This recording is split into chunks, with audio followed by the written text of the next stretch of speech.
I gained weight. I gained weight. I'm starting to lose it, but I gained weight for sure before I Yeah. took Yeah, it's good. We're taking ourselves in hand. Yeah. Yeah. Hi, Jersey. Okay. He originally said that he was going to do rest choices this week. Oh, that's right. We Oh, are. Hi, Jersey. We are. Yeah. We are. Master That's the Rest one. Choices. We had assignments Choices. to read chapters, and that's the one you can get on Kindle. Right? Well, Leanne, I got it on Kindle. I don't believe anything you say anymore. Great. No, I just downloaded it last night. All right, guys. Good morning. Well, yeah, Good superhuman. afternoon. Yeah, Good night. evening. Good night. superhuman, right?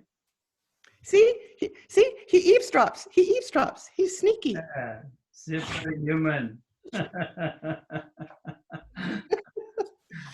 All right, so yeah, I'm about this superhuman. Actually, I wanted to warn you today. It's a warning because you are almost at the time of flipping between the fatalist and the master. So there is a warning to you that if you become the master, then a lot of things you will lose in your life, like you complain and blame and judgments and negativity.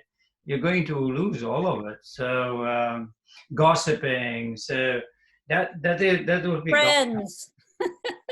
that will be gone, and there will not be a return. So you are just in front of it. So if you like this life of a normal and fun and gossips and entertainment and complaining and blaming, sarcasm, so you have to go away, because once you get into the virtues and become a good person, you cannot do those things. Are we going to become monks? Well, not really monks, but you will become a good person that doesn't do those things. I'm kidding. I have a question. So, what if you have something in your life that's going on that bothers you? I mean, if you share about it, does that mean and it's not such a great thing, does it mean you're complaining, in your opinion? No. If it's constructive, that is not complaining. It's a complaining. There is a certain negativity about, that something happens to you, like a victim. But if you're saying something that happened and you're looking for the improvement of that, you're not complaining. If you say, well, I couldn't come because it was rain. You were talking about rain, funny thing, right? So then, or you are upset that it's rain, or you're upset that it's coronavirus. That good people don't do that. They're not upset about just normal life. So you cannot really express yourself that you will not be getting even that. It's not really that you will not be upset at all that things happen in life. That's what I mean. So people will be venting around, but you will not be venting. Venting, right? So if someone does something to you that doesn't feel right to you, and you tell someone else? I'm not venting, somebody is venting, right? If somebody says that my mother was a whore, then it's somebody saying that. That's not me. I don't have, somebody has the right to say anything, right? That I am, crazy or blah, blah, blah, and so on, who knows? Everybody has the right to say. But it's not me who is saying. So why I would get upset when people say certain things? Doesn't have sense. So illogical completely. For me, it's not what they say, it's what they do that I sit there and go, how could they do that? Well, they're doing too, so people do things because they don't know better simply. So they are just, on the growth path stuck in certain place. But You rise above and just move forward. And do you forgive? I don't forgive. It's not up to me to forgive. There's nothing to forgive. People are doing whatever they're doing. It's not really me who is doing that. So I'm concerned what I do and not what other people do. What if it hurts you? How? You cannot hurt me. Nobody can hurt me. It's impossible to hurt anybody unless you hurt yourself. Nobody has a power to hurt you. I mean, mentally, nobody. You would need to do that. How would you hurt me? If you don't hurt me physically, how would you do that? I could hurt your reputation. Well, reputation is not in my hands, so everybody can, do whatever they want to my reputation. Reputation is not in my hands. You have an answer for everything. Well, I think the issue is you have control over your emotional reaction.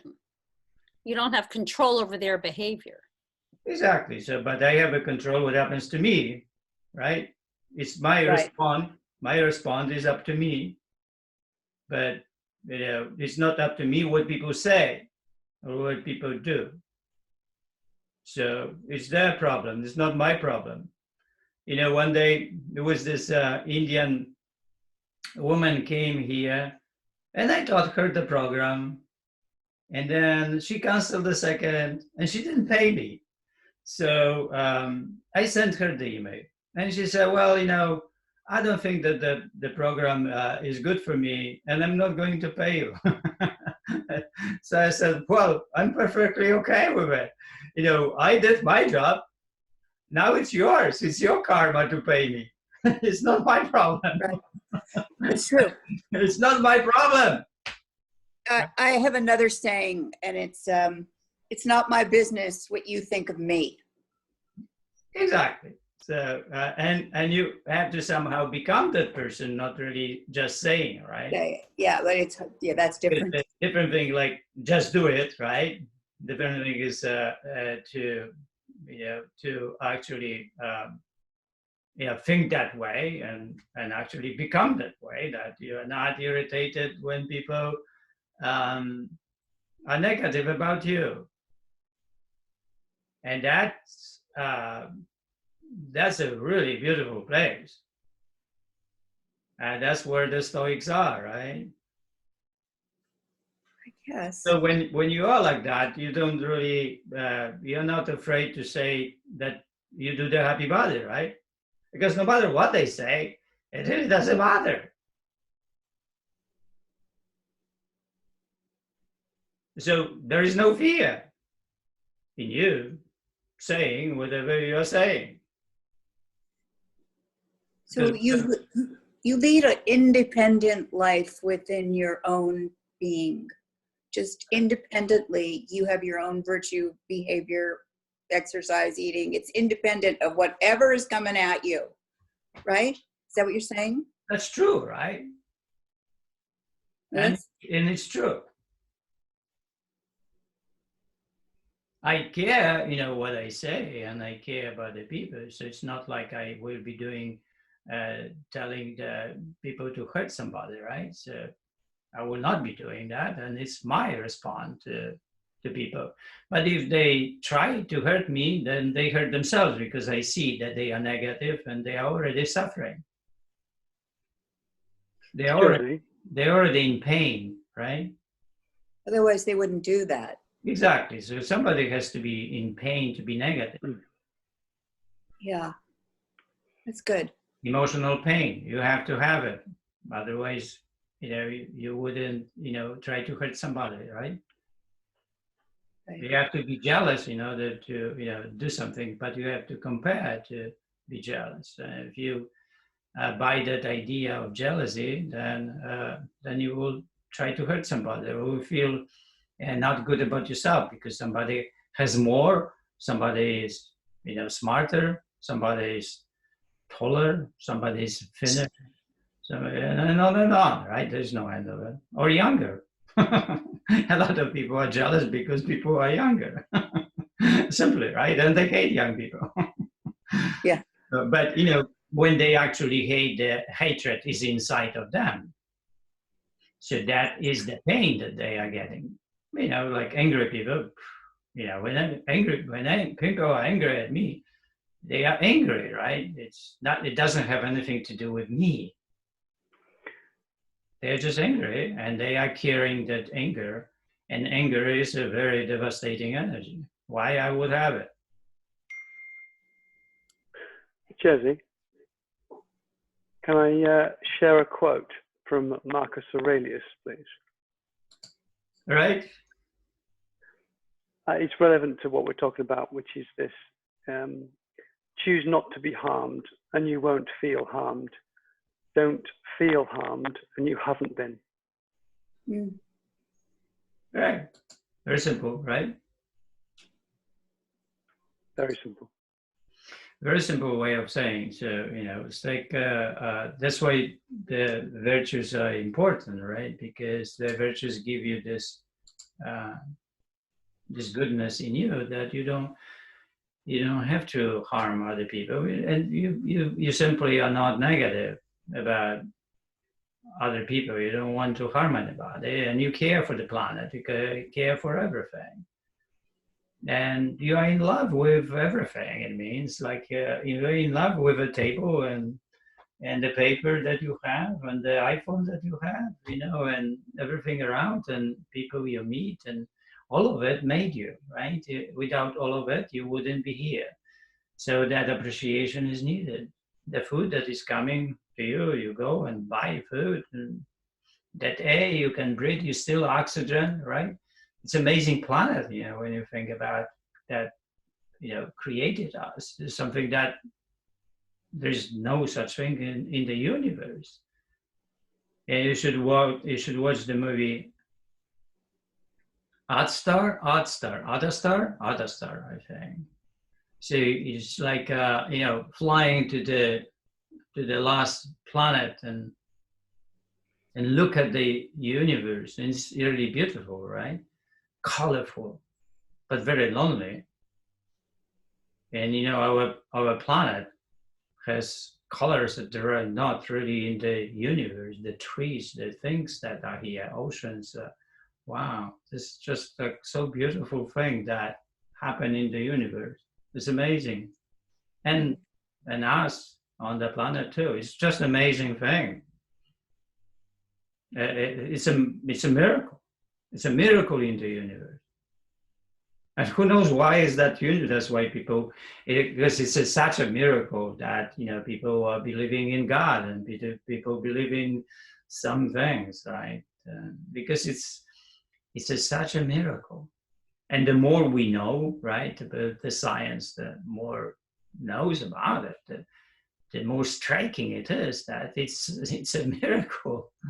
Billions, trillions of stars and black holes, and wow, it's just the vastness of this universe. I mean, vastness, and creating such a thing like our planet in this universe. It's like a 1 in a trillion possibilities that could happen. With all distances and all energies and protection against the sun, and how the planet actually created such a thing that is oxygen here, and soil was created, and it's just like, wow, how you cannot. It's so if you don't feel it, then you wouldn't have the feeling of it, this deep appreciation. But if you feel it, if you are open to this imagination and you dwell more in it because of the poetry, let's say, or arts, and then or even science, right? It opens your imagination. that you can, create this feeling of appreciation. Is a really great feeling to have.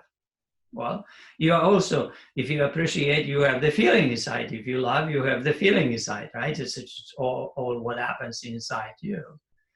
If somebody, gives you imagination about farmers and their work and how they grow potatoes and how they wake up early morning and take care of animals and how the day is and how they care for those potatoes during the growing process, pick them up and so on.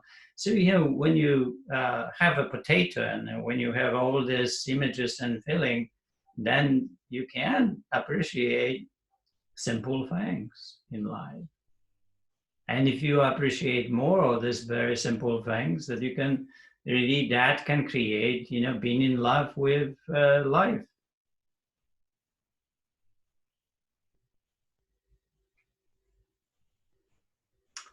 Right? Then you have a great thing like the happy body. It's such a wonderful thing. The goodness that was kind of created, right? And it can happen to people, and a person picks it up and creates this better life, the life of of a goodness when it comes to the physical, mental, and spiritual. All of it is intertwined in that thing, what the happy body is. It's amazing, but you definitely need some kind of guidelines into the feeling, into the imagination. What is it? And open yourself to the appreciation. If nobody opens that capabilities, then you will never have it. I think that Jerzy, who was the man in Poland that encouraged and loved people and talked about love, would be so proud of you. Yeah. Well, we are matching this energy, maybe, right? Possibility. You approach that, the goodness that you serve. When people show you goodness through themselves, right? Then you cannot forget that. You are then on a journey of getting that goodness. And sometimes it takes a whole life to get to that goodness. What you just said is very, warm, right? It comes to me, and because Jerzy was such a beautiful energy, right? And even like going even that direction is already gives me goosebumps, right? Of course, I am not even close to that, right? What I saw, but it gives me goosebumps that I am that direction, going that direction. See? Yeah. Wow. Yes. That direction, right? So, some of us are just blessed that we meet this kind of people. And then when we meet them, it becomes physical. And when you see true goodness that you want to become, and really nothing will stop you from really becoming. That's what I said, like, is the warning is that once you're on a good path, then you become goodness. And when you become goodness, then simply you will drop all these things that they are not good. And you will not even think about them. Like, anxiety, I don't even know what's that. I'm writing the battle, a very interesting inner bother struggle, and there is anxiety is inside of it. But it's amazing that I can write, but it's like my memory about the anxiety. What is that? Yeah, really. Oh, or fears. Well, it's hard to really even know what is that. So it's slowly those things are going away simply out of your life and replaced by more care, more love, and more of what is good. It just replaced.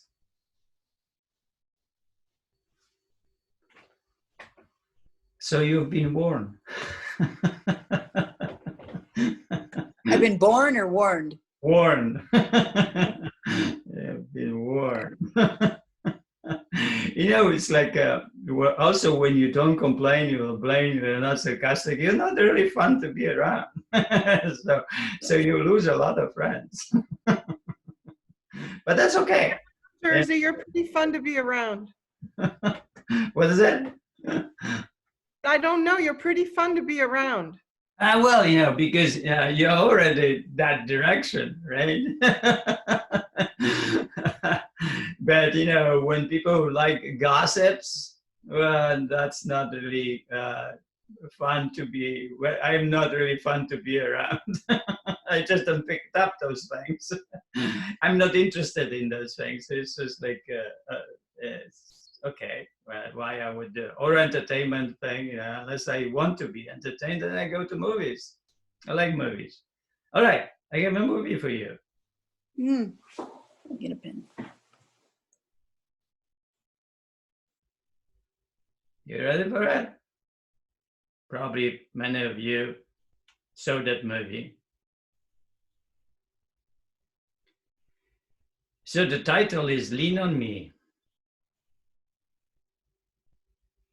Have you seen that movie? I forget what it's about. Lean on Me. It's New Jersey High School. It's a really horrible place. And there is a mayor, and that mayor, so it's 87, I think. So the mayor is not going to be elected if that school is taken by state. So they have to pass certain tests at a certain level, grade level, in order for the state not to take over the school. And that if that happened, the mayor would not be reelected. So it starts the whole thing, right? So nobody would do, of course, anything to this high school, and nobody really cares. Everything is normal, right? Until the moment, the mayor will not be reelected. So the mayor is scared. So what do?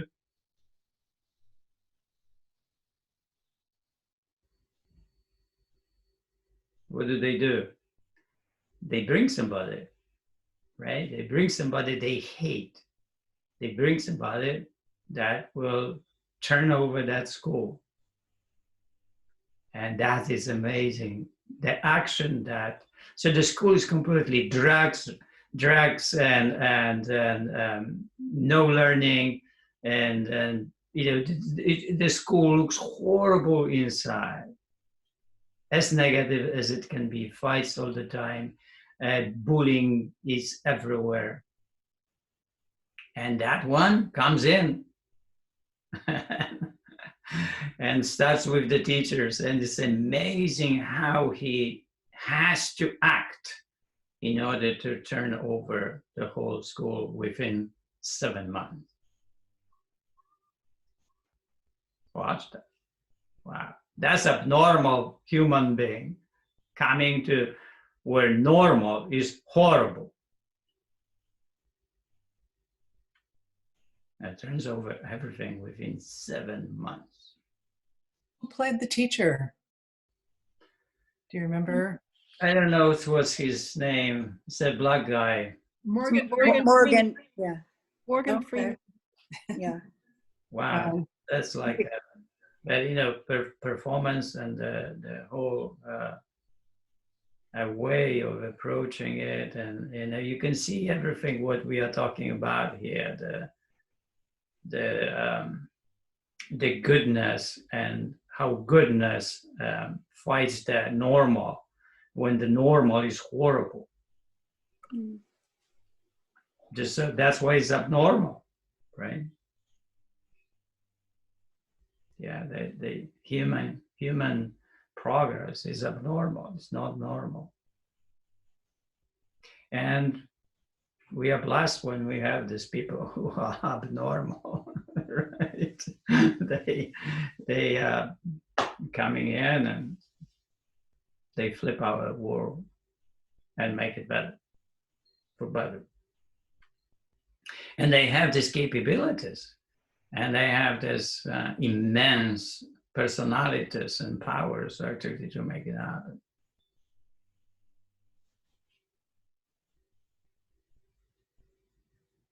I think Margaret said yesterday that you changed her life yesterday. I don't have her exact words, but she had a shift. And Margaret, you step in if you. Anyway, when you just said that to me about I'm feeling hurt about behavior of someone, you just said that they are really hurting. You just cleaned my slate of being hurt by their behavior, because now I feel bad for them in a way because they're hurt. That's why they behave like that. Is that what you really said? Yes. To have that, those that treat you badly are actually hurt themselves. They are victims of their own way of living, right? Well, that's sad to me, and I can erase my hurt by knowing they're only acting in the only way they know, which is not, I don't know, it makes it easier for me to know.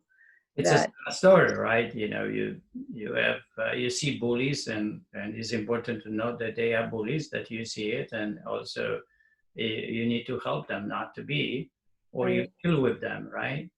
Right. If they pass certain level of that they are bullies at certain level that nothing can help them, so you have to get rid of them, right? So if you cannot get rid of them, and they are heads of companies, that they will be bullying forever people. And it's a very sad, you know, our existence at that point, but they will.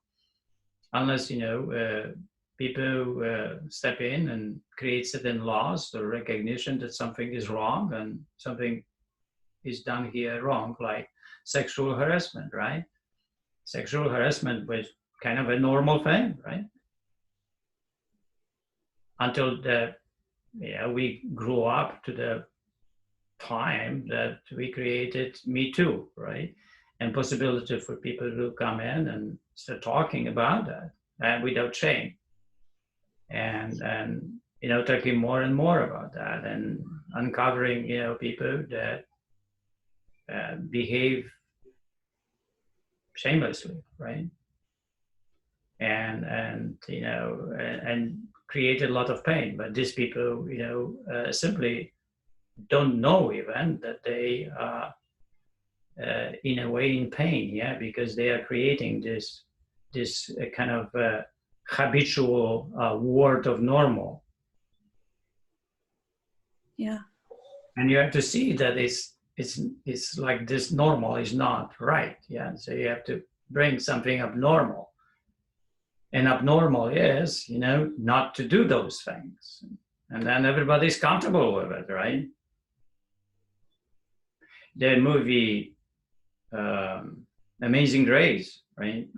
Yeah. About England and slavery. Well, slavery was normal. It was convenient and normal for everyone, almost, right? But there's one man, abnormal. For him, it's not normal. And he fought that thing. And he attracted more people for the fight. And then, boom, they figured this out, how to make it happen so that it was gone. Powerful. Very powerful. And somehow, you know, we we are lucky that we have these people. We're really lucky that they come in and they flip the world. And the world is never the same again. Once the negative is uncovered, transparency is created, never again. It's gone. The goodness settles in, and there is no way to come back to where it was before. Once the goodness settles, there is no way back. It's only progress toward the better in our society and the way of human being lives. Once we become better, we are not going backward. But to get better is a hard choice. It's always a hard choice, very hard choice. And when you watch Lean on Me, you will see how hard choice that was.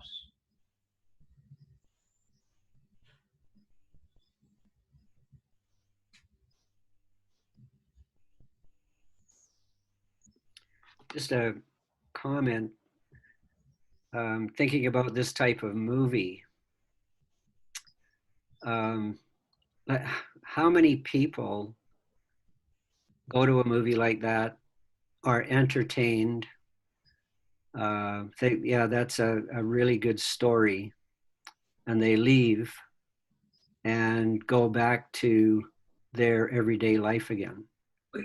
So it takes the person like you mentoring us to change, and the movie's very, very good, but I don't know how many people would see it the same way that you do, or that we now may be able to, having these discussions over the past few weeks. It takes time, right? Yeah. It's and you know, it's a movie is really tough because it goes very fast through. That's why it's hard to capture the images. Also, the images are given to you. You are not originate the images. So when you read a book, you can create your own images, and so you get closer to actually feel what happens inside. When you have a movie, the movie gives you the pictures, and once the pictures are, it's really more difficult to feel it. That what really happens, what is going on in the movie, right? When you read poetry, then you have images up there, but those images sense, because it's very poignant what happens usually in a poem, that images sends you to your own world and your own images, so you can create.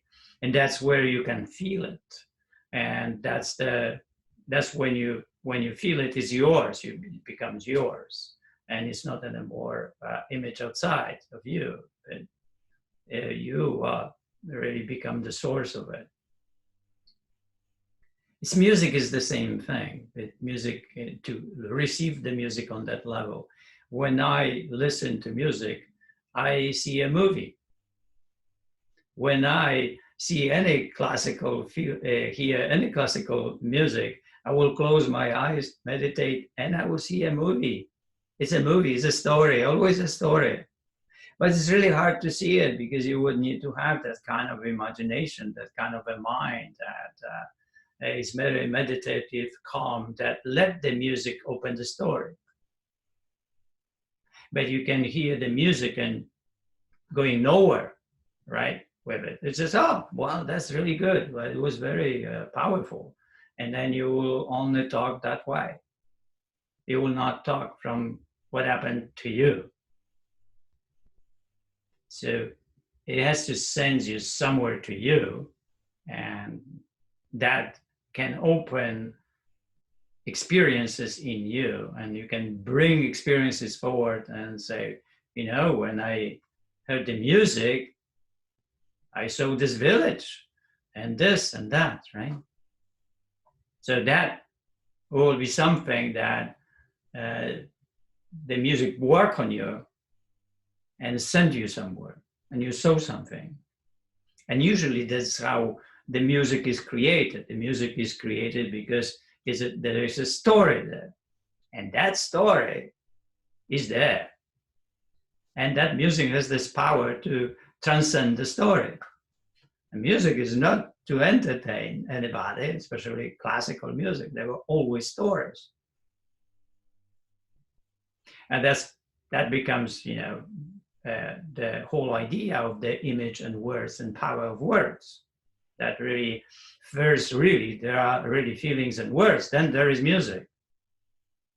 So the creative process is very clear that the emotions are there, the feelings are there, the thoughts are there, the words are there, and then experiences are there, and then composer creates music. And well, that's how the same poetry is created, and the painting. Right? The painting is extremely difficult art because it's an art of one image. Very difficult art. It works or not. It's comparable only to poetry, haiku poetry, and a haiku poetry, Japanese poetry, that is one image only. And the saying about this is, it works or it doesn't. It's just like boom or not.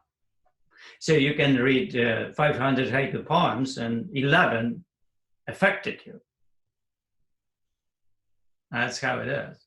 And with painters, it's a very kind of the same thing, because they have one canvas, one image to convey something, something extremely important, something valuable, something that is at stake, that comes from the painting at that current world, right? The painter is. So what is transcending? What is coming out of it, right? As coming out of one image. When you hear Chopin, then there is a lot of images. There's a lot, big story, like a novel. Novel, there's a lot of images, right? It's expanded to hundreds and thousands of images throughout. So you have time. When you lose it, you come back, and the writer, it has more room to make mistakes, or not to really write something what is poignant enough. But if you have a haiku poem or one image, that is really really a hard art. Photography is a kind of a very interesting art, because photography is this art of an artist that find this what he wants to express, and that's where the art is.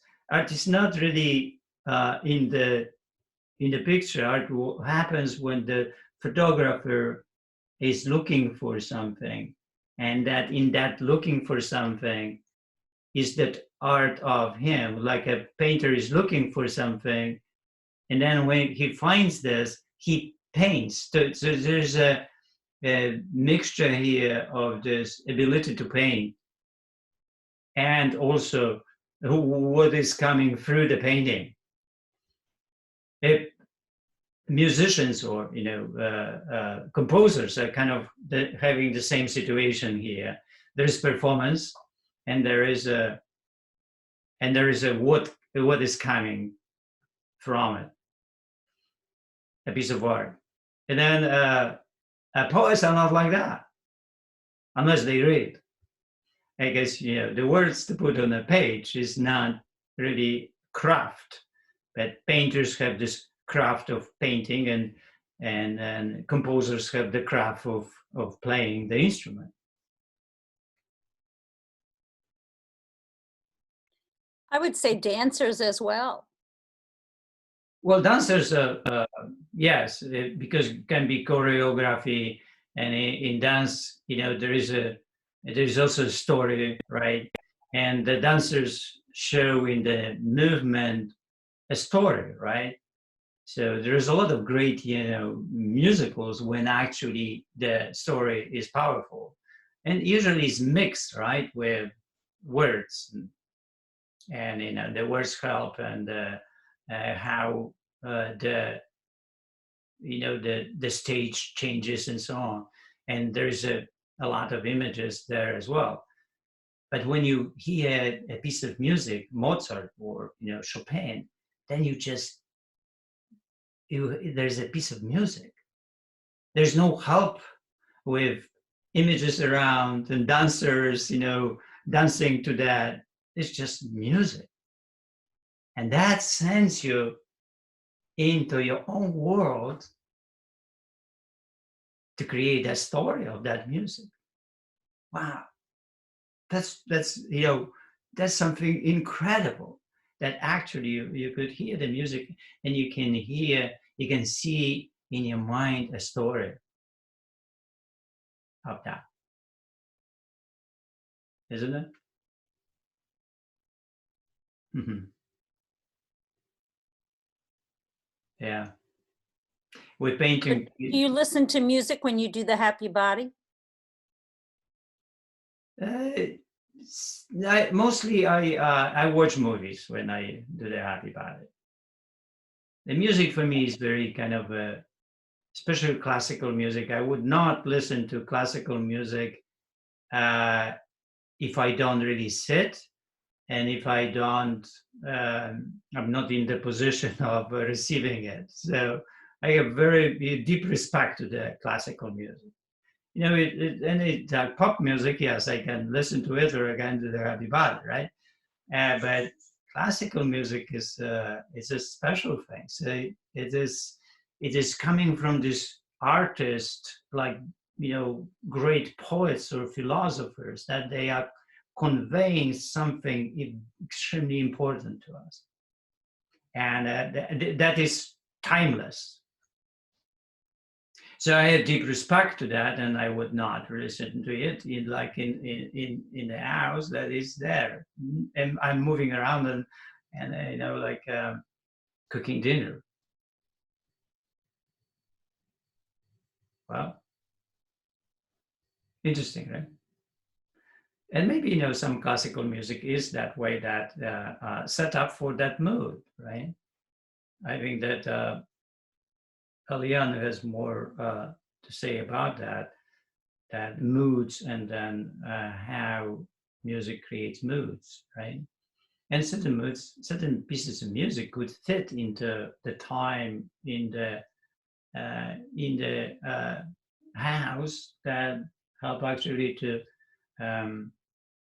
or not the help, but much actually the cooking and happiness inside and so on. And it doesn't have really a big story,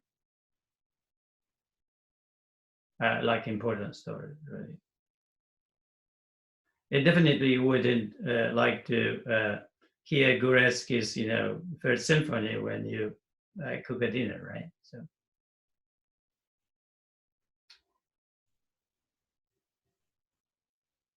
Or the movie. Have you watched the movie the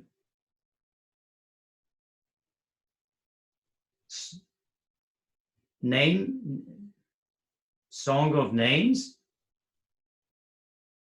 Song of Names, or Name Song? Song of Names. Have you heard about that? I've heard about it. They name all the they sing all the names of the people that were in concentration camps. Right, and there's 7 days. The movie is about this musician who cannot really play anymore, because he lost the meaning, and he ended up in this place where they sing this song, and devoted his life to add the music to it. because the whole thing was to remember those that were martyred in the concentration camp. And in order to remember them, they started creating pieces of a song, and they sang this song, right? And then with different names, and they aligned different people for remembering these passages because it was too long, right? And if somebody died, then they would replace that one with another person, and they kept going like that. So I have a friend that went to, they go yearly to Auschwitz, and they sit on a railroad track, they meditate, and they sing that words for 3 days. They keep night and day, and then keep singing. That's the 3 days, 3 days sitting on a railroad track.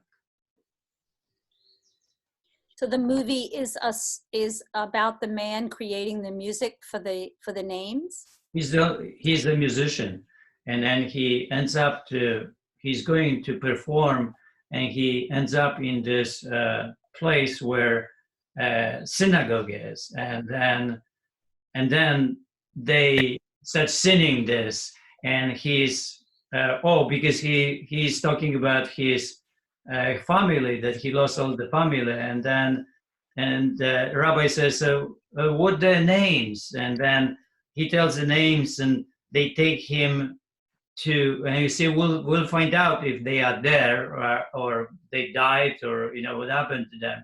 And says, sit down here. And they bring this rabbi, and he sings this part where his whole family died. It's just, yeah, very. Wow. Yeah, very. I heard of the song, but I've never heard of the movie. So it's Song of Names? I think Song of Names. It's a new movie. Yeah.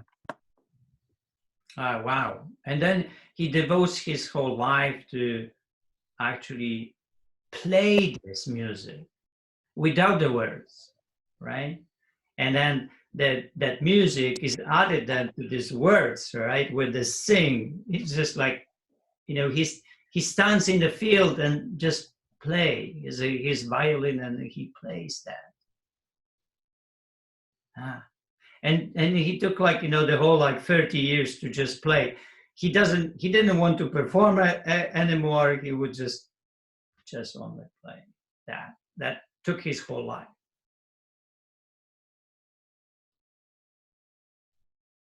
And there's also the family, and it's he's Jewish, and he stays with this family, and I think it's in England, and and then the whole thing evolves how he becomes this really great musician.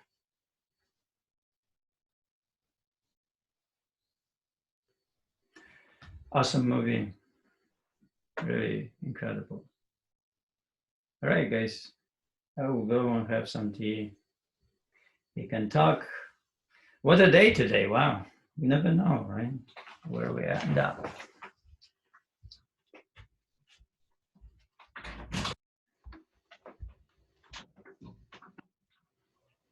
Margaret, I really liked what you expressed yesterday in your transformation that you were feeling. Do you still feel that today? So I actually feel what Jersey mentioned, that there's a part of my fatalist that's screaming for survival.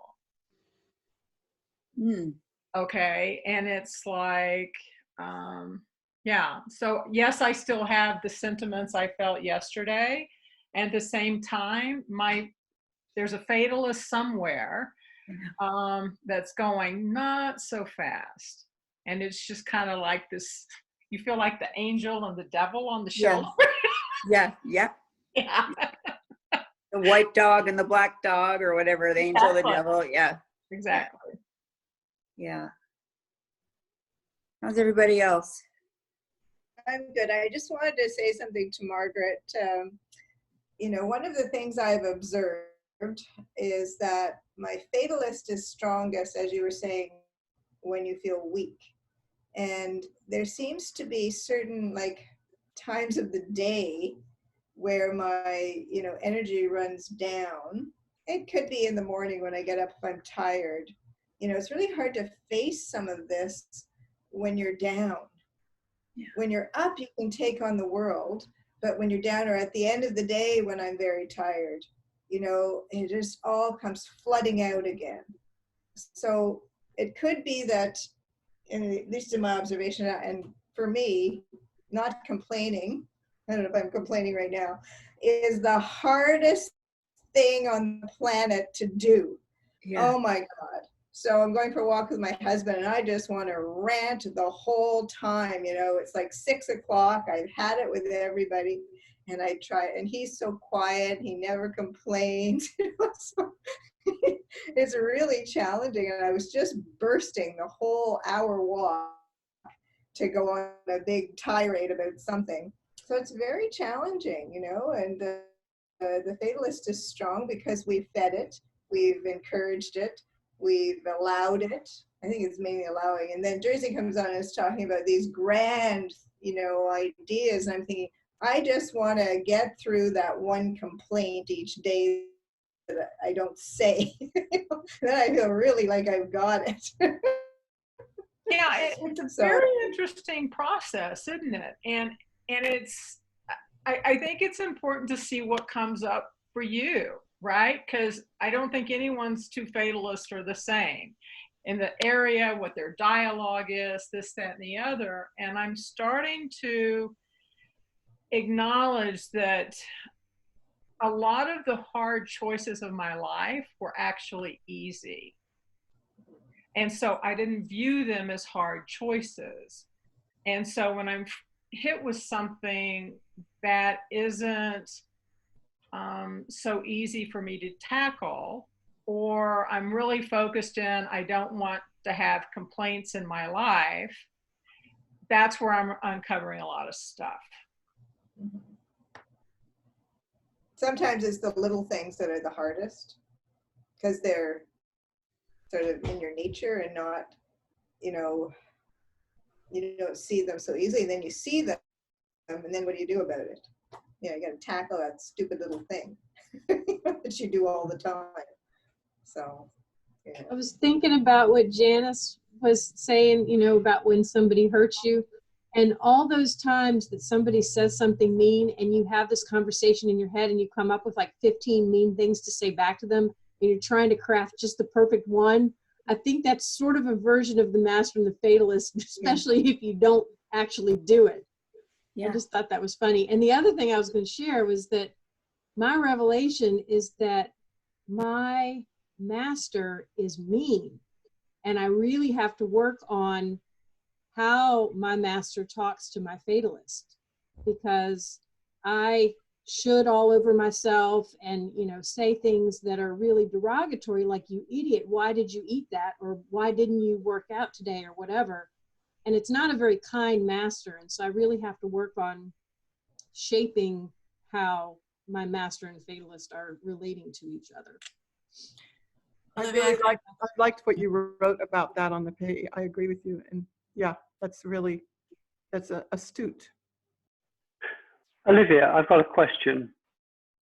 Because you've got a psychology background, right? I do. School psychology, so it's focused mainly on kids, but kids grow up and they have the same problems. So. Yeah. Okay. So the fatalist and the master, and what was the one in the middle called?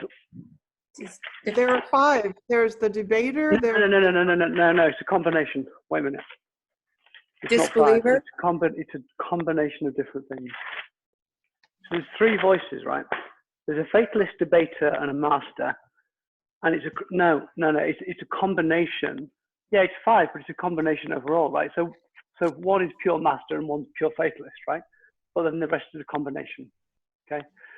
But the point here is that the conversations that they're having sound very much to me like parent, adult, child, right? And also like id, ego, and superego.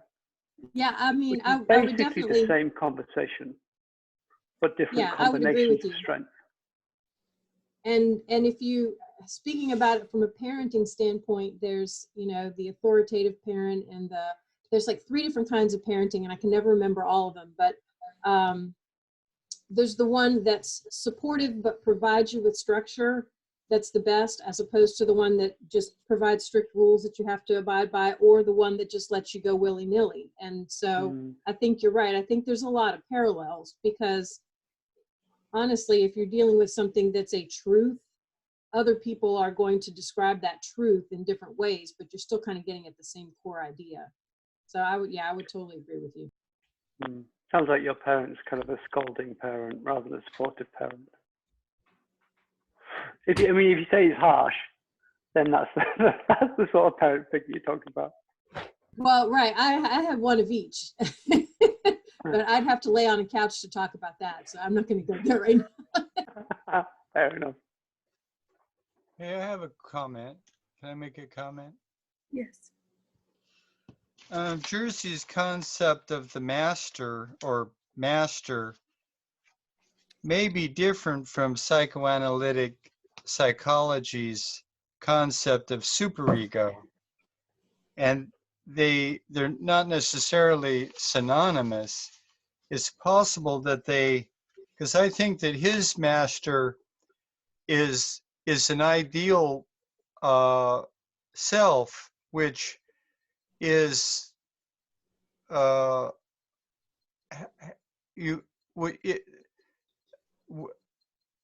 is doing things that are based on virtue and are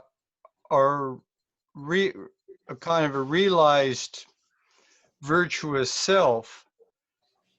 I think that there is an idea. There are some people that talk about the superego as my beloved superego, and it's possible to have that that your beloved superego might be taking on the role of a virtuous master that is guiding you towards a more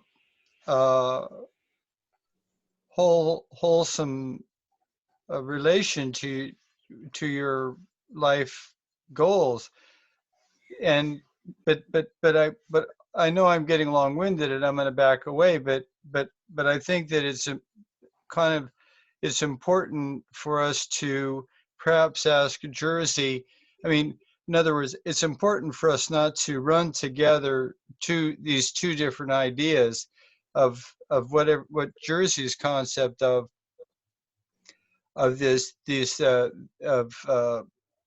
master and psychoanalysis concept of superego, because I think they might be different, although they might have similarities. That's all. Yeah, Henry, I think that's a really good point. And my curiosity there was how they're similar and how they're different, because they feel they're in the same ballpark, but perhaps not exactly the same thing. Right, because when I heard Olivia talking about how her master is very strict and it can be very condemning and it can be quite brutal, I really relate to that. And I have that also. I'm not sure that that's the voice that Jersey is advocating the master to have. I think that his master is something that is realistic, well-grounded, comfortable with its ideals, comfortable in realizing a good life, comfortable in advocating for, it might be a pure positive, a form of a positive, the master might be modeled on all of our positive holding introjects lumped together into one character. But I'm getting totally confused. But thanks, Alistair. I think your point Anyway, yeah. It's See, a that's good why point, Oh, it's Henry. good, stop Henry. hammering me. Yeah, don't I- hammer I yourself, think- Henry. That's a great point. It's Janice. I think it's being the most loving best friend to yourself is the goal. Yeah, that was my point. This is Joyce. I think the master can be forgiving. You can say to yourself, okay, I couldn't do 5 rounds of sequence 1 right now because of this, this, and this, and that's okay. I can do 2 rounds right now and 3 rounds a little later because that's what I can do in my life today. So I think the master can be supportive and forgiving, and not necessarily reprimanding. Agree. Can I mention something? When I was looking into trying to work with students to develop compassion and open-mindedness, trying to address racism, things like that in school, one of the things that came up a lot was cognitive dissonance. And I did a lot of research into cognitive dissonance. And I just posted on the chat a link to the Wikipedia definition. It's kind of a research of cognitive dissonance. And it's incredible how much that definition in the Wikipedia article comes into play with what we're talking about. Because when we have cognitive dissonance, it's very uncomfortable, and we try really hard to come up with reasons either why we're feeling uncomfortable or to make the discomfort go away. And we can create excuses that are really believable. And, you know, I can't work out today because I'm going to do it later. Well, I know that I won't do it till later, but that makes me feel so much better not doing it right now. Or I'm going to eat this bigger meal because it's a party and I can always eat less tomorrow. Or I'm not going to come to this lecture because I actually work during the day and I have to give up that to come to this lecture in the middle of the day. And sometimes I say, oh, I really should be out there doing my job, which happens to be not monitored. And so I could take this time off and then go back and put in an hour later. But sometimes I say, oh, I really shouldn't do that. So there's a lot of cognitive dissonance that we create excuses around. And I think that that's part of what Jersey's talking about with the master versus the fatalist. Because the fatalist is coming up with all of these excuses and the master keeps on saying, well, but really you're just trying to avoid discomfort, which is the hard choice. So sorry for the long-windedness, but That was it's an great. interesting read. That was great. Thank you, Karen. We have an awesome discussion, guys. You have started talking. I'm also thinking of, just came into my head as the discussion was going on, when somebody spoke about voices, you know, the different voices on one on each shoulder. In Christopher Marlowe's play, Dr. Faustus, and of course Dr. Faustus sells his soul to the devil, but you have an angel on each shoulder, a good angel and a bad angel. And he gets every opportunity to do the right thing. And he's given this 24 years, which he absolutely squanders on fripperies, on trivial things, when he could do the most amazing things, but he can't. And I think that's a bit like that. We've got these years of life and we squander them, or we potentially can squander them on things, you know, like Jersey, you say about what's entertainment and what are the real valuable things to be spending time on. And I think the master is the one that reminds us, if we can pay attention to the deeper things, the better part of ourselves, if we can. And the more we pay attention to it, the more we're training that part of our brain and strengthening that area, whatever area of our brain that might be. Yeah, so that's me. Dr. Faustus, anyway, popped into my head there.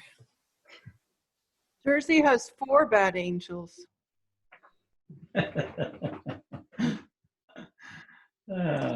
Guys, you have a really good, good going here.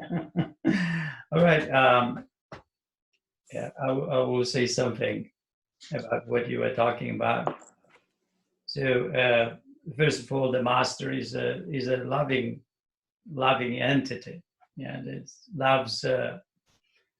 loves people, loves trees, loves everything. So it's that goodness in the master.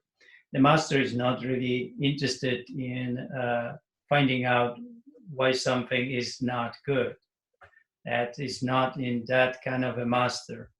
So there is always movement toward goodness and not really analyzing why we're not good. So that doesn't happen here, right?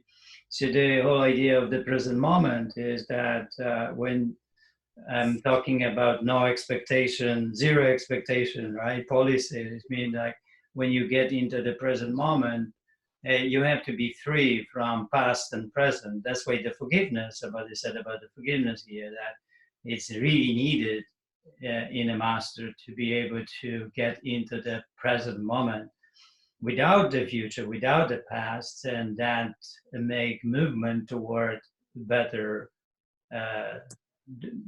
world, right? Or better time, or make it better what is in front. So it's like a master focuses on the happy body and not why we are not having it or doing the other thing. So master focuses on being lean and not on being fat. So it's a constant movement toward goodness in the master. Master doesn't have a problem that that there is something not good, right? Doesn't focus on that at all. So who focuses on that is the fatalist, is the one that focuses on that and becomes that. But the way here is like where we are today. Let's say the master is adapting, reevaluating situation, and trying to figure out how to make the every present moment better world. And that is the master here. And that once you try analyzing why you are not good, then you are losing completely the goodness. So and also the people who try to find out why we are not really great writers doesn't mean that they know how to become a great writer, right? And sometimes people analyze and try to find out why we get fat, right? But that's not the master's completely focus, because the person that knows how we get fat doesn't mean that the person knows how we get lean, but the lean is the goodness. So then the master focuses on how to get lean, and then goes only that direction. He's not interested at all how we get fat and what happened to us and so on. It's really it's a waste of time for the master. Master focuses energy on how to bring goodness to the world and works on it. Now that's where the hard choices, overlap with present moment and forgiveness and love, and to create actually that possibility for not wasting our time to get better. And then focus is only one direction. That's why virtues, right? The virtues are one direction. The virtues are really becoming a good person. And that's it, going that direction.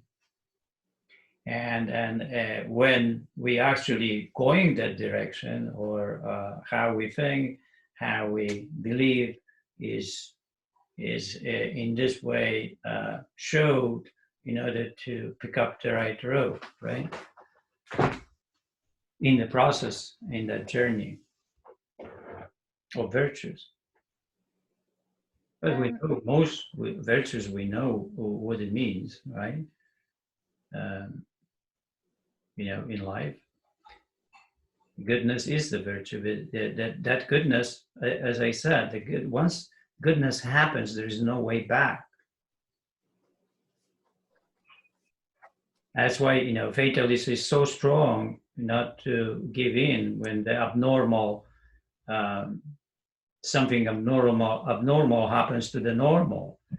And they fight always the abnormal. Barely people who create goodness survive in this fight, because fatalist is activated, doesn't want change, doesn't wants to the normal to be, which is really not good for people, but wants that. The master looks at that, sees that, and drives toward what is good. Like in England, no slavery, forget about it. We are driving toward that direction. Jersey, do you remember yesterday you said you went out one night with your friends and you drank a lot, and then the next day you went to the gym to lift weights and you were only at 80%, and then immediately you made the decision that no more drinking with your friends, and it only took one night of drinking and then you made that decision. But if that was me, that would take 500 nights. And I'm just wondering, what was your micro progressions to that point, or was that your starting point? Well, you want something that what you want has to be really very powerful, very strong, right? So I wanted to go to Olympics, and there's no way that I could go to Olympics if I have days like that, right? So that's it. It's very, very powerful, very strong. I didn't need, 400 days, right? Or 400 days like that, or 500. But maybe you need. So you cannot compare yourself to somebody else, because it's that intensity of something in you driving yourself and correcting yourself and overriding the impulses that would take you away from it. So the standard is, the goal is has to be very powerful. Like the happy body in you has to be like Olympics, because it is Olympics for you. It is really something that is the most desirable, has to be in you to have. And then you align your life according to that. And that's where the obstacle is.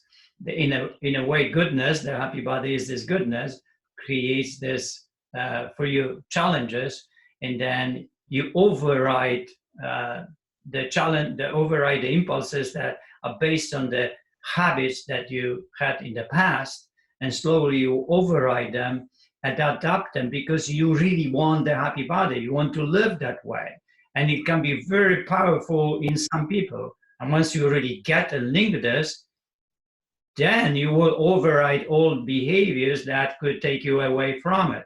Like I overrode that one, right?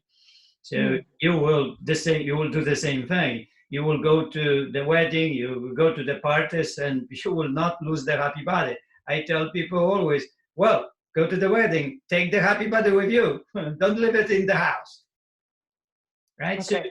So, you still, it's that, can you enjoy life and do the good thing, right?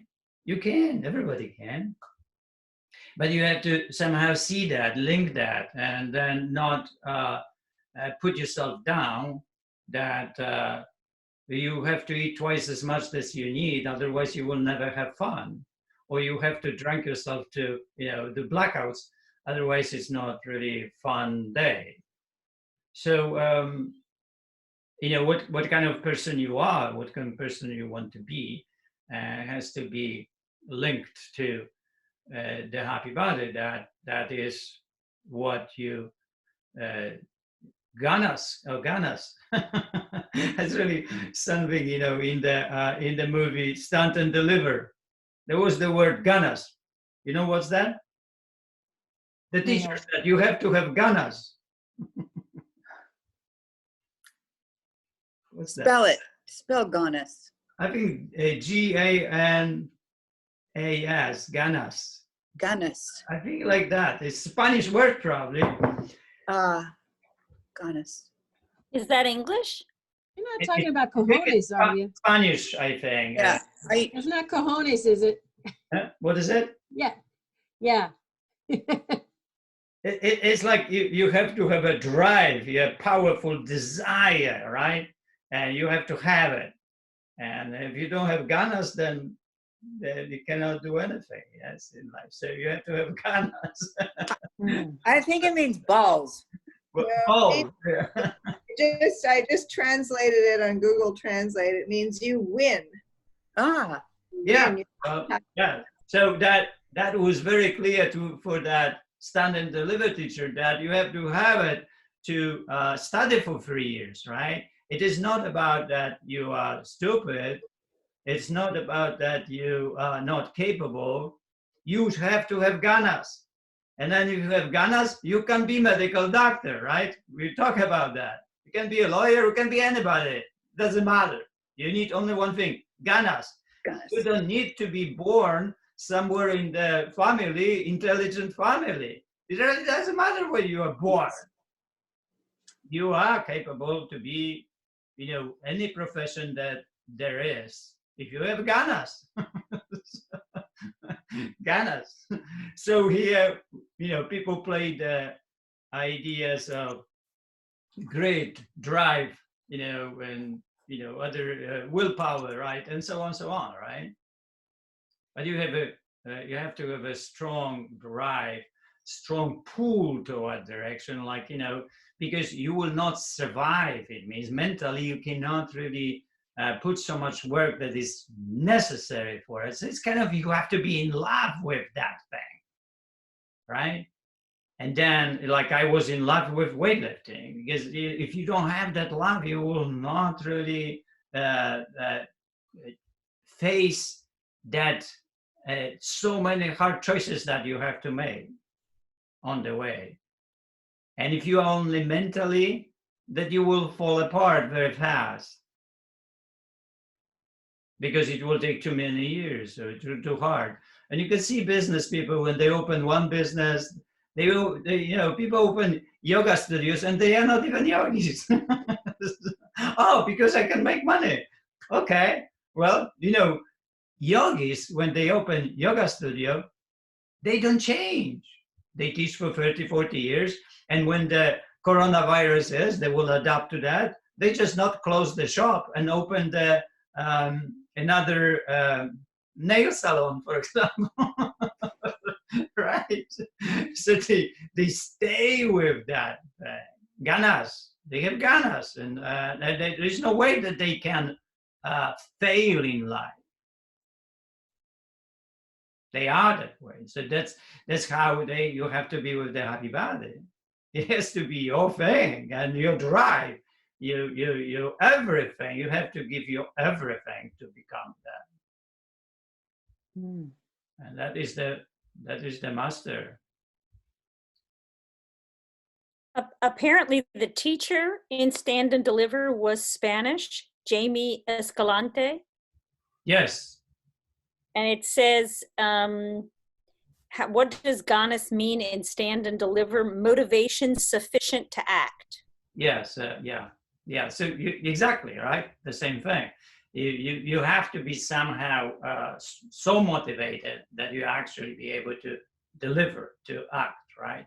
To make it happen. And that was the most important thing. He faced the kids that they didn't even know how to read, right? And he apparently died of bladder cancer, huh? I don't know. Yeah, that's what it says here. He lost his battle to bladder cancer April 2nd, 2010. Not a long time ago, actually, right? So, it's so again, that motivation that sends you here, right? You have ganas, you come here and you put up with me. and so and this daily and hours, and you put up with that, and you have to be in love with that, otherwise you will not survive. But it will take you very fast into negativity, very fast into sarcasm, and you turn yourself away from it. So you have to have You have to be in love with that, what you do, in order not to become negative and turn yourself away. So as soon as people create negativity about the happy body, they lose it. Because the fatalist will, take over. And then if you put negativity in the future to anything that is good for you, you will lose it. So that's the thing about the sadness about the fatalist, that the fatalist will put negativity into good thing that could come to the fatalist, but the fatalist is negative and loses that opportunity to become better. How about this? That everybody that's showing up every day is bringing their master, as being their master, not just bringing, being their own master. I like that. Right, it's like you are on a journey toward the master, and everybody is. It's like a perfect stoic, or the Buddha or Jesus, right? So it's just something that will never become, and something that we are going toward, and this ultimate goodness, and that's what is it. And on a journey, we will have our moments that are not good moments, and that's why it is important to get into the present moment. In that present moment, you find yourself, forgive everything what happened, and you find your present moment, the origin of who you are at that time, without a future and the past, and make it better. What is now, where you are, and what you are facing, and what could be done better than it is at that moment. And what is in your power that actually you can do. So you don't go somewhere where you cannot do anything. It doesn't matter that when you are talking about politics or not, because you're not a politician, you're not going to make decisions about California laws when we are open or when we are not, right? You're not going to do that. So don't waste your time. This is not your job. That's somebody's job. Your job is to face your place in the house, in your profession, at that moment, and face the challenges. Your children are there, your husband is there, maybe your wife, your parents, somebody has a virus or not. That is your world. Your work is there, and that is in this world. You can make things better. But if you focus on outside, you will lose those things that they need your help, they need your goodness. And that would be the sad story. And that is why we are doing what we are doing on a daily basis to find ourselves in this present moment and accept that present moment, and find you in the present moment where you are in your growth, and make that better. Whether it's your world around, very little world around, because it's little, and if you want to make a difference, it is right there where you are. Right there. You don't have to really put the TV on and find it. It's just right there, right in your room, and very close. Because what else? By doing, we really change the world, right? So what you're going to do? But if you make yourself better, you make the world a better place. It is very clear. We are one of the billions, but every little thing counts. Everyone matters. And if you get worse, the world is getting worse.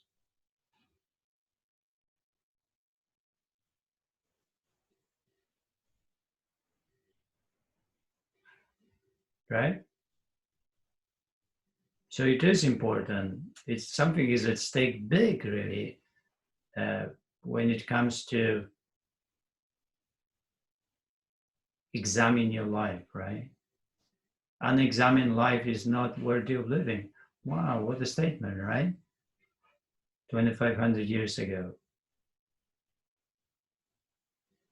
That's where we get that after 50 hours of talking and talking, that we can come to the moment that actually we feel that. And once we feel goodness of that, that is when it's delivered. And it's hard to deliver the statement like that, that becomes you. Because it becomes you, that's it. You are on the road toward examining your life until you die, and you will never stop. If you comprehend that power behind that sentence, that's it.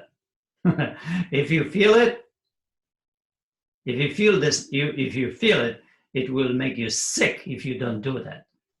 And that will take you there.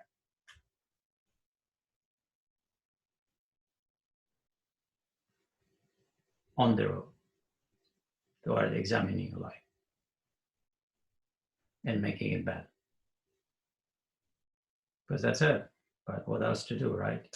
To make yourself better.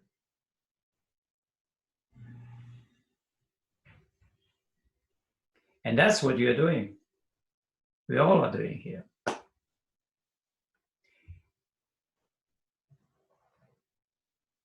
Okay, guys. Wow, the day here today.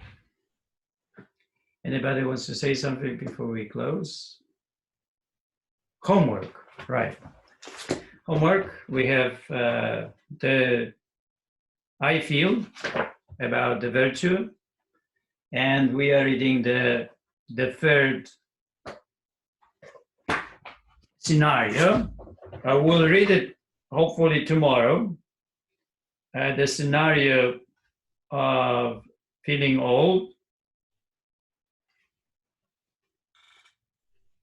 And then we are going into essential strength. Wow, that's a pretty good one. Okay, guys. Awesome day today.